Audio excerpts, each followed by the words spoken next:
Natigilan ka na ba sa pag-iisip kung gaano karaming talento, kasaysayan at katalinuhan ang binabaliwala natin araw-araw dahil lang sa iba ang nakasuot ng uniforme kaysa sa atin? Well, tama iyan. Ang kwentong ito ay nagsisimula sa akaraniwang babaeng naglilinis sa isang marangyang gusali na nawagan para sa isang peking panayam, isang bitag. Ngunit nang magsimula siyang magsalita, mahinahon, totoo, at sa loob 7 magkakaibang wika, nagbago ang laro. At ito ay naging maganda. Ang video na ito ay hindi lamang tungkol sa kawalan ng katarungan. Ito ay tungkol sa tahimik na pagtagumpayan, tungkol sa lakas ng isang taong hindi pa nagkaroon ng entablado, ngunit may dalang ahindi, nakikitang pamumuno na nagpapatahimik kahit ang pinakamayabang. Makikita mo kung gaano kalakas ang respetong itinatanggi nila bumalik sa katahimikan, ngunit mas matimbang kaysa sa anumang palakpakan. Manatili ka sa akin hanggang sa huli, dahil dito ang maririnig mo ito ay hindi lamang nagbibigay inspirasyon. Ito ay isang salamin. At maaaring nang hindi mo namamalayan, kakampi ka ng mga hindi pinapansin o kakampi ng mga nangangailangan lang ng pagkakataon na ipakita kung sino talaga sila. Kaya, saang panig mo gustong mapunta?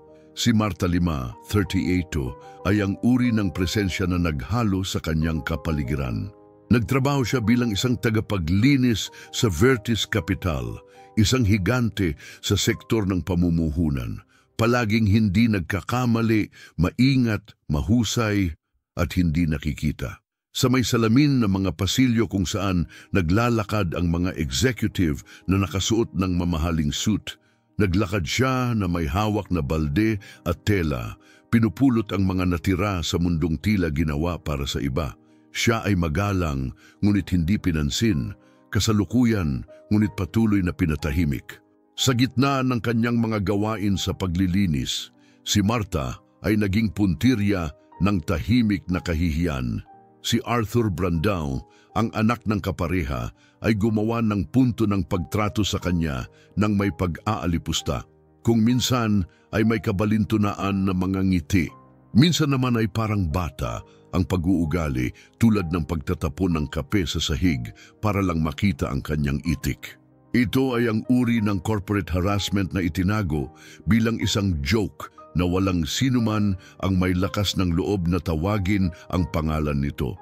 Ngunit ang hindi inaakala ng sinuman ay sa likod ng tahimik na babaeng iyon ay may matalas na isip, tahimik na lakas at isang kwentong hindi kasya sa isang name tag. Sa isang mainit na Martes, nakita ni Marta ang isang sobre na may nakasulat na pangalan sa locker room.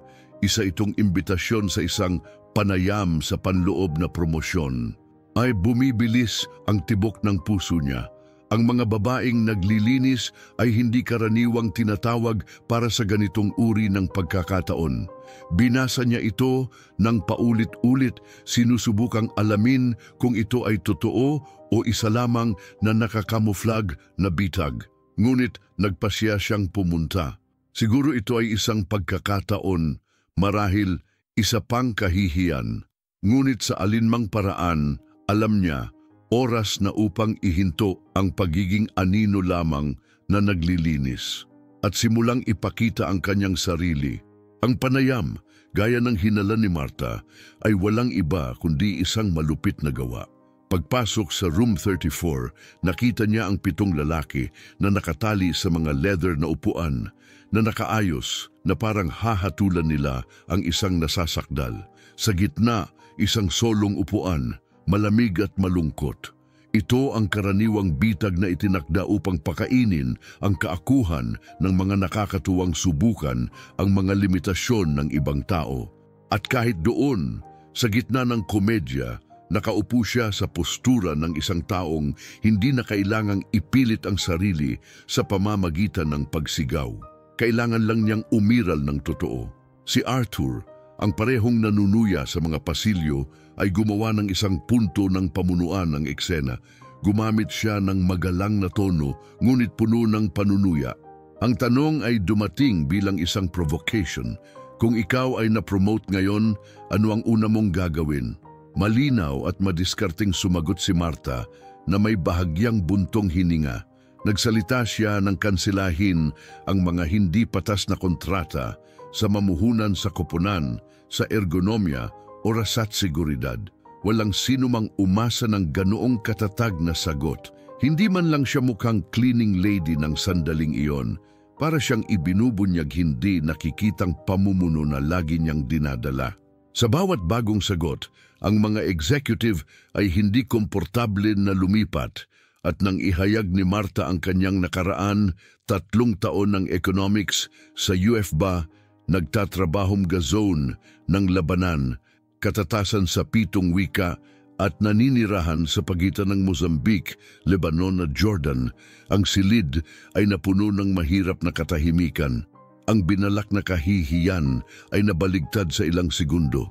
Nagdemonstrate ang babaeng iyon na akala nila ay walang kawala emosyonal na katalinuhan, madiskarteng pananaw at isang background na nagbuwag sa anumanes struktural na pagtatangi.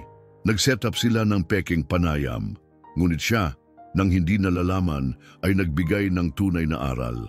Ang dapat sana ay isang inside joke ay kumuha ng hindi inaasahang sukat.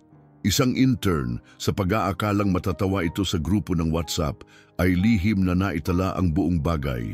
Ngunit nang mapanood niyang muli ang video at narinig niyang nagsalita si Marta ng mariin, papalit-palit Pranses, Arabe at Mandarin, siya ay paralisado. Ang pag-record na iyon na ginawa sa layunin ng panlilibak ay naging isang salamin na sumasalamin sa invisibility na napakaraming mukha. Hindi sinasadya, nakuha niya ang isang makapangyarihang katotohanan at ang katotohanan, kapag ito ay nag-viral, ay hindi makontain. Ang video ay sumabog sa social media. Hindi bilang isang meme, ngunit bilang isang simbolo. Nagsimulang magbahagi at magkomento ang mga nagagalit na gumagamit ng internet, pinuno ng HR, CEO at maging ang mga ordinaryong tao. Ang babaeng ito ay ang Brazil na walang nakikita. Basahin ang isang post. Si Marta ang naging headline ng corporate groups, leadership forums at community na tumatalakay dignidad, empatya at profesional na pag-unlad. Ito ay ang uring epekto sa lipunan, hindi yan nagmumula sa marketing. Nagmumula ito sa katotohanan. Siya na dati nang hindi pinansin ay tinawag na ngayong ang babaeng nagpatahimik ng mga suit, mga panukala para sa pambansa at internasyonal na mga kumpanya nagsimulang dumating, mga imbitasyon para sa mga panayam, mga posisyon sa pamumuno, mga lektura. At ang lahat ng ito ay hindi dahil sa isang kampanya, ngunit dahil sa kapangyarihan ng isang taong hindi sumigaw, basta nagsalita ng matalino at paggalang. A viralization, hindi ginawang celebrity si Marta, ngunit ito ang naging dahilan ng kanyang pagbabago sa isang pag-uusap na hindi na maaaring balewalain ng merkado. Kung gaano karaming mga talento nagtatago ba tayo sa likod ng mga uniforme na pilit nating hindi nakikita. Kinaumagahan pagkatapos ng video, maagang dumating si Marta, gaya ng dati. Pero may kakaiba. Nag-alok ng kape ang security guard na halos hindi siya napansin noon. Ngumiti sa kanya ang receptionist mula sa gilid ng kanyang bibig. At sa mga pasilyo, ang mga tingin ay hindi na nagkukunwaring wala siya. Sila ay direkta, mausisa, ang iba ay napahiya pa kultura ng organisasyon nagsimulang manginig. Siya na sa mahabang panahon ay dinala ang invisibility bilang baluti, ngayon ay nagdulot ng katahimikan saan man siya pumunta. Ngunit hindi ito takot, ito ay paggalang. Matigas ang reaksyon ng ama ni Arthur, ang founder ng kumpanya. Tinawag niya ang kanyang anak at nang hindi nagtaas ng boses, inalis siya sa kanyang posisyon para sa isang walang tiyak na panahon. Hindi dahil sa mga repercussions, kundi dahil hustisya ng korporasyon.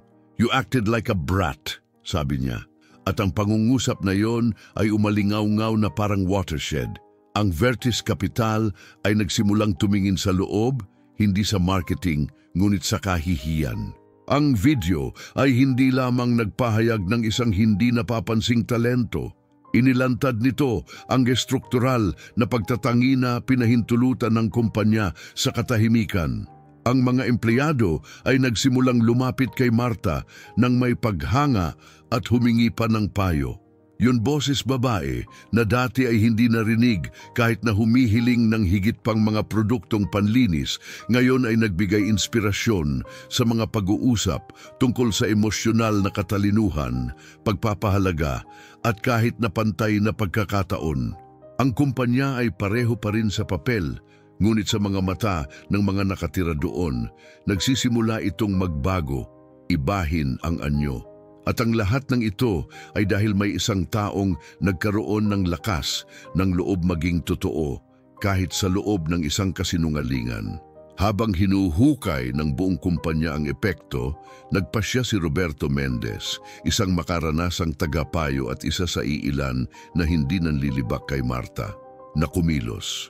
Nilapitan niya siya sa teres nang walang mga formalidad at nagmungkahi ng isang bagay na sa unang tingin ay tila hindi malamang maaari siyang kumuha ng bago, madiskarteng tungkulin na tumutulong sa pagmamapa ng mga hindi nakikitang talento sa loob mismo ng kumpanya. Ito ay hindi isang promosyon mula sa walang kabuluhan o isang gantimpala para sa pagiging viral. Ito ay isang imbitasyon sa tahimik na muling pagtatayong isang sistema na palaging nabigo makinig talaga. Si Marta, na nakatapak sa lupa at matalas na pag-iisip, ay agad na tumanggi sa anumang posisyon na dumating bilang isang premyo para sa kahihiyan ng iba. Matigas niyang sinabi iyon, hindi ko nais na maging isang simbolo o isang tropeyo. Hindi niya hinanap ang spotlight, ngunit pagkakataong mag-ambag ng totoo at tatanggapin lamang niya ang anumang panukala na iginagalang ang kanyang paglalakbay at ang kanyang kakanyahan. Sa puntong ito, hindi lang nanindigan si Marta, tinuturuan niya ang kumpanya nang hindi nagbibigay ng lecture kung ano ito dignidad sa lugar ng trabaho. Unti-unti, nagsimula siyang tawagin ng isang bagong pangalan sa likod ng mga eksena, ang babaeng nakikinig. Nang walang bagong badge, walang opisyal na posisyon, ngunit may malinaw na tungkulin upang dalhin boses sa mga hindi pa naririnig. May empatiya, walang kabuluhan. Ang hindi nakikitang pamumuno na kanina ay tahimik sa pasilyo ay hinanap na ngayon ng gabay. At ang pinakamaganda, hindi binago ni Marta ang kanyang kakanyahan. Patuloy niyang bitbit ang kaparehong bag na tela, ang parehong simpleng sapatos, ngunit ngayon ay kasama na niya sa paglalakad presensya. At iyon, hindi maaaring pansinin ng sinuman. Sinimulan ni Marta ang kanyang bagong misyon sa pinakasimpleng paraan, sa pamamagitan ng pakikipag-usap. Hindi sa mga angkop at nakabut na tao sa itaas, ngunit sa mga nakalimutang tao sa ibaba. Binisita niya ang mga tao sa pagpapanatili, ang mga bantay sa gabi, ang mga pagod na receptionist, ang mga kusinero na may hindi kapanipaniwalang mga kwento na nakabaon ng malalim sa kanilang mga lalamunan. Ang kanyang ginagawa ay hindi pagsasanay, ito ay aktibong pakikinig. At ang pakikinig na ito na ginawa ng may paggalang, katahimikan at panulat sa kamay, ay nagsimulang bumuo ng isang bagay na bihira sa mga kapaligiran ng kumpanya, pagbabago mula sa loob palabas. Sa mga impormal na pag-uusap na ito, lumitaw ang mga kwento mula sa mga taong nagtatrabaho ng maraming tao nang hindi man lang inanyayahan sa isang pulong. Mga kwento ng mga babaeng nangarap mag-aral, ngunit nabuhay sa isang nakagawiang 3 shift at 2 bus. Ang mga taong hindi humingi ng promosyon, gusto lang nilang tratuhin na parang tao. Ang presensya ni Marta ay naglabas ng kung ano ang nagkunwaring hindi nakikita ng kumpanya. Isang sistema na nag-normalize ng invisibility at tinawag itong istruktura. Sa maikling panahon, naging sanggunian na si Marta, hindi dahil may status siya, kundi dahil nabuo siya magtiwala. Ang mga batang babaeng empleyado ay nakaramdam ng inspirasyon sa kanya tahimik na puwersa. na hindi nangangailangan ng megaphone o blazer. At ito ay nakakatawa kung paano ito gumagana. Kapag ang isang tao ay nakikinig ng may katotohanan, ang ibang tao ay nakakahanap ng lakas ng loob na magsalita mula sa puso. Naging si Marta tulay. At kapag mayroong ligtas na tulay, kahit na ang mga natatakot na tumawid dito ay nagsisimulang gumawa ng unang hakbang. Lumipas ang oras at kahit na ang pinakalumalaban ay nagsimulang mawalan ng bantay, si Arthur Brandão, na dating mayabang at mapanukso, ay nauwi sa pagkukrus ng landas kasama si Marta sa elevator. Sa unang pagkakataon, walang pangungutya sa kanyang mga mata, tanging kahihiyan. Sinubukan niyang sabihin ang isang bagay, ngunit matikas niyang pinutol siya. Kung ganoon ay huwag mo nang sabihin. Basta pagbutihin mo na lang mula ngayon, ito ay maikli, direkta at sapat. Minsan ang katahimikan ay nagtuturo ng higit sa anumang pagsasalita tungkol sa hustisya ng korporasyon. Unti-unti, nahugis ang kapaligiran ng bagong klima. Walang opisyal na anunsyo, walang senyales, walang institusyonal na kampanya. Ang pinagkaiba ay ang patuloy na presensya ng isang taong nakakaunawa sa mga pinakanakatagong layer ng kumpanya. Hindi kumatok si Marta sa mga pintuan ng mga pinuno ng may mga kahilingan. Umupo siya kasama ang mga nakalimutan at mula roon palapag, ginawa ang mga katotohanang umalingaw-ngaw sa itaas na palapag. Ang kultura ng organisasyon, dating matigas at walang malasakit, nagsimulang matuto.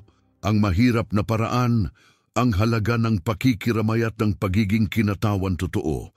Hindi ito tungkol sa pagiging manager ni Marta.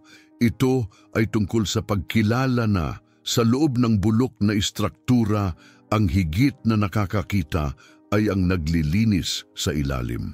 At kapag ang taong iyon ay nagsimulang magsalita ng malinaw, ang iba ay hindi na maaaring magpanggap na hindi nila narinig.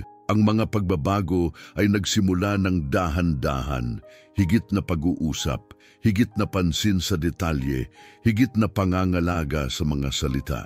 Hindi dahil may nagsabi sa kanila, kundi dahil may unang nakarinig. At iyon ang nagbabago sa lahat. Sa wakas ay inalok ng kumpanya si Marta ng opisina. Hindi ito malaki o moderno, ngunit sa kanya iyon. Doon, nang walang anumang pagiging sopistikado, naglagay siya ng isang simpleng karatula sa pintuan. Pwede kang pumasok kung gusto mong pag-usapan ang totoo. Walang mga espesyal na pamagat o badge. Mayroon lamang mga kagamitan sa pakikinig, mga notebook na may mga tala at mga kwento ng buhay na hindi nakapasok sa mga ulat ng board. Nakahanap si Marta ng puwang kung saan hindi niya kailangang patunayan ang sarili. Kailangan lang niyang umiral totoo. Siya pa rin ang dati, simpleng pantalon, suot na sapatos, buhok na nakatali sa isang discreet bun.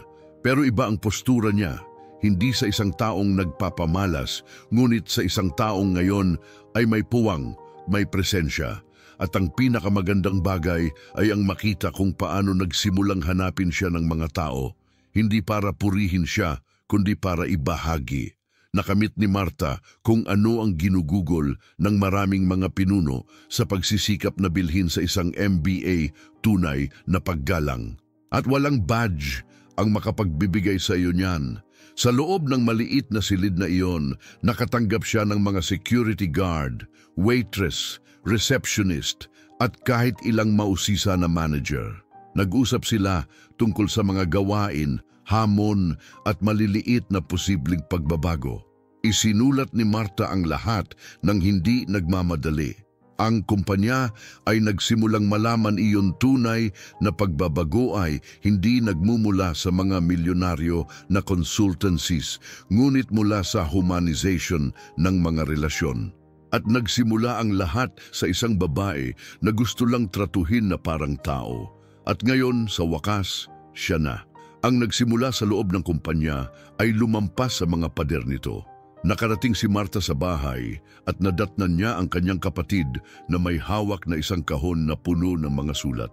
Sila ay nanggaling sa buong bansa mula sa mga negosyante, mga retiradong guro, mga hindi kilalang manggagawa, mga taong nakita ang kanilang sarili sa kanya, mga taong nakakaintindi niyang dignidad walang uniforme. May mga imbitasyon, papuri, pagsabog, at higit sa lahat, pagkilala. Isang bagay na sa mahabang panahon natutunan niyang mabuhay nang hindi inaasahan. Ang bawat letra ay salamin. Isang lalaki mula sa kanayunan ang nag-alok sa kanya ng posisyon sa kanyang maliit na kumpanyang pang-export. Humingi ng pahintulot ang isang guro para sa mga matatanda na magkwento sa kanya sa isang lecture. At doon, nakita ni Marta kung ano ang pinukaw ng video at epekto sa lipunan totoo, higit pa yan sa gusto. Ang mga ordinaryong tao na may mga tahimik na kwentong tulad niya, pakiramdam na nakikita. Marami sa unang pagkakataon. Ang video na iyon na ginawa ng walang pahintulot ay nakaantig sa mga bukas na sugat ng isang bansa na palaging nagtatago ng mga pinakadakilang talento nito sa ilalim ng tatak ng pagiging simple. Ngunit si Marta, kahit emosyonal, ay nanatiling matatag. Hindi niya gusto ang katanyagan o maging sa pabalat ng isang magazine. Nais niyang magpatuloy sa pagtatrabaho ng malaya sa totoo lang nang hindi kailangang mag-viral para igalang. Ang hinahanap niya ay pagkakapantay-pantay ng espasyo, hindi isang pedestal. At kung nais ng mundo na makita siya bilang isang simbolo, tiniyak niyang tandaan, bago maging isang halimbawa, siya ay isang babae lamang na nagsisikap na magbayad ng mga bayarin, alagaan ang kanyang pamilya at tratuhin ng may mga pangunahing kaalaman, paggalang. Sa huli, hindi naging celebrity si Marta. Hindi siya lumabas sa mga motivational campaign o nagsasalita sa harap ng mga auditorium na may mga spotlight. Ngunit hindi iyon ang punto. Ang kanyang kadakilaan ay wala sa isang video. Ito ay nasa kanya sa pagitan ng mga linya ng nakagawian, sa mga katahimikan na lagi niyang alam kung paano makinig, sa sakit na natutunan niyang dalhin ng may paghuhusga. At nang magpasya siyang magsalita, hindi iyon para magkaroon ng epekto. Ito ay upang ilagay ang katotohanan sa mesa. Ang pinaka-curious na bagay, ang katotohanan ito ay hindi nangangailangan ng pagsigaw. Sinabi na may emosyonal na katalinuhan, mahinahon, may presensya. At iyon ay mas nakakabigo kaysa sa anumang direktang paghaharap. Itinuro iyon ni Marta Boses babae kapag sinusuportahan ng karanasan at pagkakaugnay-ugnay ay may kakayahang lansagin ang buong istruktura nang hindi nangangailangan ng maalab na mga talumpati. Ito ay sapat na upang ipakita kung ano ang palaging mayroon, kakayahan, empatiya, pangitain at higit sa lahat at tahimik na puwersa na marami ang minamaliit hanggang sa huli na. Ngayon, patuloy na naglalakad si Marta sa parehong mga koridor. Pero nagbago ang tingin ng mga tao sa kanya. Ang kumpanya ay nagbago, hindi dahil sa napipilitan siya, kundi dahil hindi na niya ito mapapansin. Napatunayan niya na hindi lahat kailangan ng pamumuno ng badge, na hindi lahat ng talento ay nasa isang spreadsheet, at kung minsan ang pinakadakilang pagkilos ng revolusyon ay simple maging kayo, ng may dignidad, hanggang sa matutong makinig ang mundo. At kung hanggang ngayon ay walang nakakita nito, ngayon ay wala ng paraan para hindi ito makita. Ilang taong tulad ni Marta ang dumadaan sa iyo araw-araw. At hindi mo lang sila nakikita. Ilang hindi kapanipaniwalang kwento ang nakatago sa likod ng isang uniforme, isang tahimik na gawain, isang badge na walang pinahahalagahan. Marahil, nang hindi mo namamalayan, binaliwala mo rin ang isang taong nagdadala ng higit na karunungan kaysa sa maraming pinuno. Ngayon sabihin sa akin, Nakikinig ka ba talaga sa mga nasa paligid mo o inaasahan mo pa rin bang patunayan ng isang tao ang iyong halaga bago ka karapat-dapat sa paggalang? Hindi gusto ni Marta ang spotlight. Gusto lang niyang umiral ng may dignidad. At marahil ang higit niyang itinuturo sa amin ay iyon ang paggalang ay hindi hinihingi. Ito ay nakatanim at ito ay dinidilig ng presensya, pakikinig at empatiya. Kung ang kwentong ito ay naantig sa iyo, sa anumang paraan, mag-subscribe sa channel, i-on ang mga notification at mag-iwan sa mga komento. Naranasan mo na bang maging invisible tulad ni Marta? O nakakita ka na ba ng isang taong hindi pinapansin sa lugar ng trabaho? Ibahagi ang iyong kwento, baka makapagbigay din ito ng inspirasyon sa iba.